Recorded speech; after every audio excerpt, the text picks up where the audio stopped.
What's up, Buttercup? Of course, I identify as skin T. I am a pretty and healthy girl, and I have pretty and healthy girl habits that I implement in my life every day. Every day, okay? So I'm going to tell y'all some of my tips that helped me lose 102 pounds, y'all. Oh my God, I thank God. That's all I can say. I thank God so much. I just thank him. Because 102 pounds and 6 ounces.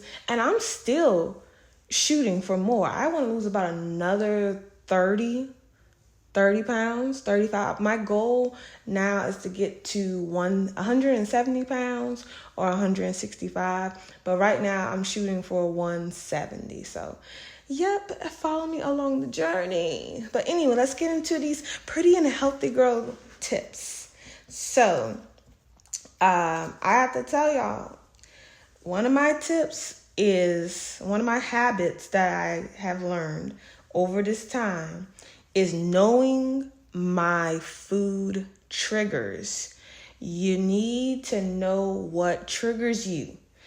The weight loss is not just about losing weight. It is unveiling trauma and realizing things about yourself that, child, you didn't even know.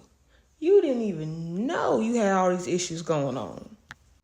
It is a whole journey, okay? It is a whole journey. And it took me some time. I had to really study myself because I honestly thought the weight loss was just, okay, eat a salad, drink water, and sweat. Like, that's what I thought the weight loss journey was. And that's some of it. That's some of it. However, it's about your habits. It's about your behavior. It's about like your personality. How were you raised? Like, oh my gosh. I realized that I was an emotional eater. And I also realized that my mother was a food pusher. And pretty much what a food pusher is, she would make me, y'all, plates of food. And I was like, maybe, 4 or 5. Y'all, she would make me these big plates that when I look back, I'm like, whoa, that plate was, big enough for an adult. That plate was big enough for an adult. It was big enough for an adult. It was way too much for a child. And my mom, she would make these, she was country cooking, y'all. She's country cooking. So it's turkey wings, rice and gravy, collard greens, cabbage with grease in it. And that's another story. But anyway, cornbread. And the flavors were so good, y'all. I was just eating good as a child. But the issue is she would make these huge plates and then be like, okay, you cannot get up, until you eat all your food. So with that mindset, teaching me that at such a young age, as I got older, I just wanted to finish my food. I did not know why. It wasn't until one day and I thought about it and I was just like, pause. Y'all, I ended up throwing away this chicken because what does that look like to y'all? That literally looked like somebody bit the chicken and put it back. Like, there wasn't no connection. There was no skin.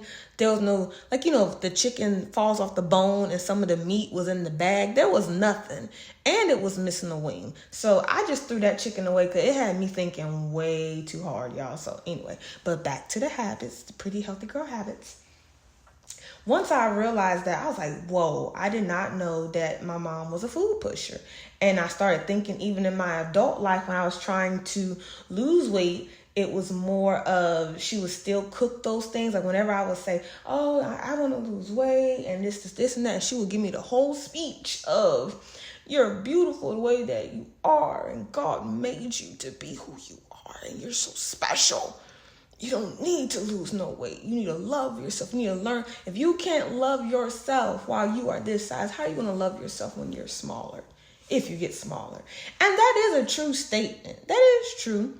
However, I never had a chance to get smaller because every time I would say that, y'all, I swear, the next day, it would be like a pot of oxtails. And you know, when you're so used to eating those kind of foods, y'all, when you are so used to eating those foods, you can't say no because you're programmed. You have grew up on this. Your internal software in your mind is sawed up fried chicken grease. Like you wake up in the morning wanting pizza, or you wake up in the morning. I know one thing I used to do, y'all, when I was heavier, I would wake up in the morning. It would be like 9, 10 o'clock in the morning. And I would have a straight up dinner for breakfast, which would be like rice and peas, oxtails, baked mac and cheese, the little plankton thingies. Like that was my breakfast. But anyway, back to the original thing was knowing your triggers. I realized I was an emotional eater, and I realized from childhood my mother was a food pusher. So I had to learn how to be able to eat, not till I am miserable, but just until I'm satiated. Because I was, I grew up with that, and I always felt like I had to eat till I was full. I had to eat till I was like, like when you're sitting there and you poke your stomach out and you do the, like I felt as though that's when I knew I was full. But really, even on the way of eating, I would start getting full, but I would just keep eating because mentally I still had that going on. I didn't know that. So knowing your food triggers and then figuring out a solution to it. So another thing is, like I said, I'm an emotional eater. So I had to take some time on my weight loss journey and really like look at myself and like, okay, so I started studying the weeks, and I was like, okay, this is the week of my period. What I've noticed is the week before my period, I call it my pre-period, I get really craving. I get strong cravings, and my emotions are stronger around that time. So before my period, and then during that kind of ovulation week, in a sense, I'm craving more and I'm a little bit more emotional. But by me being an emotional eater, during those times, I would eat more. And I remember when, this was years ago, y'all, I would lose 10 pounds in a month, but then gain 10 pounds in that same month. Because by the time my pre-period would come and the time of ovulation would come, I would have eaten and nibbled so much that I would gain the weight that I lost. So I would lose 10 pounds, gain 8, and then lose 10 pounds, gain 10 pounds, but then lose maybe 2 more pounds by the end of that month. But then it's about time again for the cycle to come on. So yeah, so knowing your triggers and what you are, okay? Knowing the triggers. And the next thing I would say is cycle syncing. Cycle syncing, which is pretty much figuring out your cycle and studying those habits. For me, cycle syncing was figuring out my cycle, obviously, and studying how I feel. And I've noticed, okay, if I crave more carbs, instead of me grabbing more rice, I grab more oatmeal. Or I know I'm going to have more fruits, veggies, more stuff for me to snack on because that's the time I'm going to get a little snackish. So I'd rather have healthy, good options that are already ready and prepared. Ready and prepared. So I won't be as tempted to go get a jar of cookie butter. That's another thing, y'all. I could eat a whole container of cookie butter spread and a whole sleeve of the Biscoff cookies. Yeah, during my period or pre-period, I would go through at least 2 containers of cookie butter and maybe 2 or 3 packs of the Biscoff cookies. So I have come a long way, and I am proud of my journey, okay? And I'm trying to help y'all out. I'm trying to help put y'all on. So, yes. And the next thing is, I call it food swapping. And I call it food swapping and avoiding certain foods. I know people try to say moderation, but let's be honest, honey. Let's be honest, Buttercup. If we could eat in moderation, we wouldn't be big. If we could eat in moderation, we wouldn't be gaining the weight. We wouldn't have a food addiction. We wouldn't have that. We wouldn't be a food addict. So there was a time I literally had to just avoid certain foods because, again, it was my trigger, but I just had to avoid it. Like I said, with cookie butter, it's like even if I have like a little nibble of it, I'm stronger now. I am. But back in the day, I couldn't have it. If I had cookie butter, I would last like maybe a day, and then I would have to go and get a fresh container and get me some cookies to go with it. And food swapping. Since I know that I am also a nibbler as well, like I stated in the last video, why I had to incorporate fasting was because I would be nibbling so much throughout the day and the night. Yeah, so we had to incorporate fasting. But anyway, since I know that I am a nibbler, instead of nibbling and eating, junk food, which is of course the cookie butter, and whatever else that I wasn't supposed to have my hands in and eating, I have carrots. That's one of my favorite is carrots. They have a nice kind of salty taste, like a juicy salty taste, and peppers. For whatever reason, I love the little peppers. And story time real quick. There was a time, y'all, I was actually vegan. This was years ago. And I had dropped almost 100 pounds in 8 months just for being like a vegan vegetarian. And I could eat just about whatever I wanted. And I was dropping weight. I was working out about 6 times a week. And your girl was small. She was small. And it got to a point, y'all, I was like, ew, you're eating bread? Oh my gosh, eating carbs today? Wow, look at you. Like, that's how I was, y'all. I was definitely in my skinny girl era then. Okay, I was. But one thing that I did like when I was vegan vegetarian, I ate a lot of peppers and I dropped a lot of weight. So since I'm a nibbler, I will have peppers in my bag, and I have celery as well, because celery has a really interesting like salty taste to it. I guess I love salt. I don't know. Anyway, I love salt, that salty taste. So I keep celery in the house. I keep peppers in the house. And I also keep like the carrots. And I have them where they're like kind of sliced up like chips. But the thing is with carrots, especially when they're fresh, they are so hard. You cannot eat carrots fast.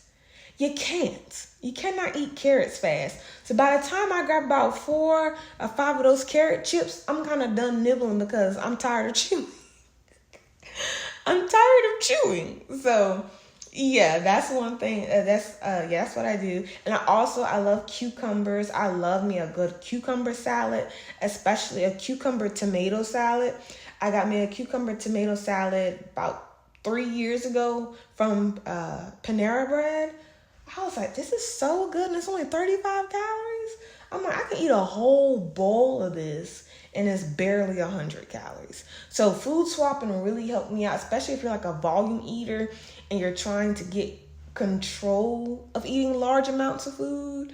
Sometimes it's hard in the beginning, but if you just do a food swap, so instead of eating like a whole, thing of ramen and a whole thing of rice and all that type of stuff, like get you some cauliflower rice.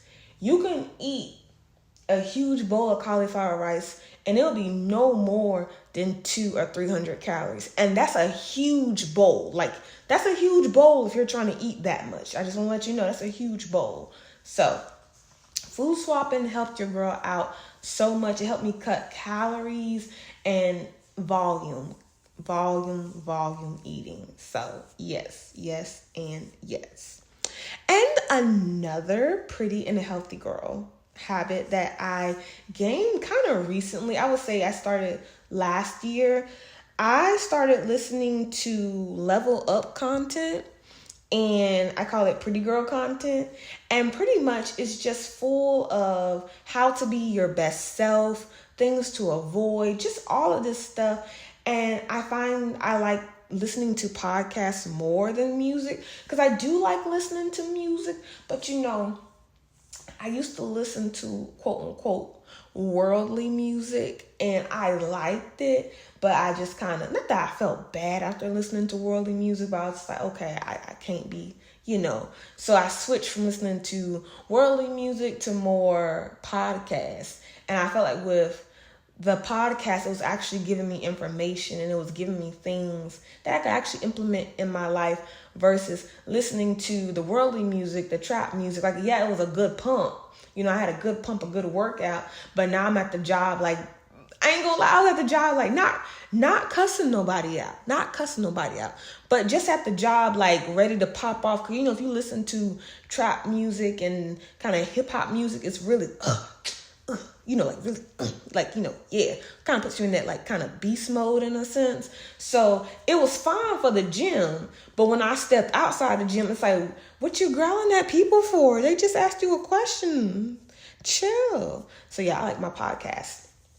And listening to pretty girl content, I just love it so much. There's so many ladies that I follow, and I just love when you're on your kind of just glow up journey, your wellness journey, because when you truly start leveling up and glowing up, you start you align with what you want. So when I started my weight loss journey and started leveling up mentally, it started drawing people into my life that had a level up mindset. It started drawing content creators that had that same level up, or just being your best self. So you truly are your own algorithm. Whatever you put out, that's what you receive. So when I started putting out, like, I want to be the best version of myself, ... I want to deepen my relationship with the Lord and everything. It was just like, that stuff started just coming into my life. It started coming into my life. And to follow with that, I listen to affirmations every day that talk about weight loss, that are for, you know, just saying how beautiful you are, and just all of that type of stuff. I listen to a lot of affirmations. I make my own affirmations. I even have this app. It's called Myla. And I love it because it's like a digital vision board. It has affirmations, and then it has like guided meditations and stuff like that up there as well. So I just truly enjoy that. I listen to that just about every morning, or at least once a day. I'm looking at my digital vision board, and yes, and yes, and yes. And it gives me that motivation. It gives me that motivation to stay disciplined. Because sometimes on the journey, it seems as though, you know, you're on it, but you don't see the results, or because you're unlearning so many bad habits and replacing them with pretty and healthy girl habits. But you have so many bad habits, it's easy to fall back because you have so many bad ones that you have been doing for years. So if it took you years to get to the state that you're in life right now, not saying it will take years to get out, but it's going to take a little minute, you know, just to unlearn that stuff and put the good stuff there.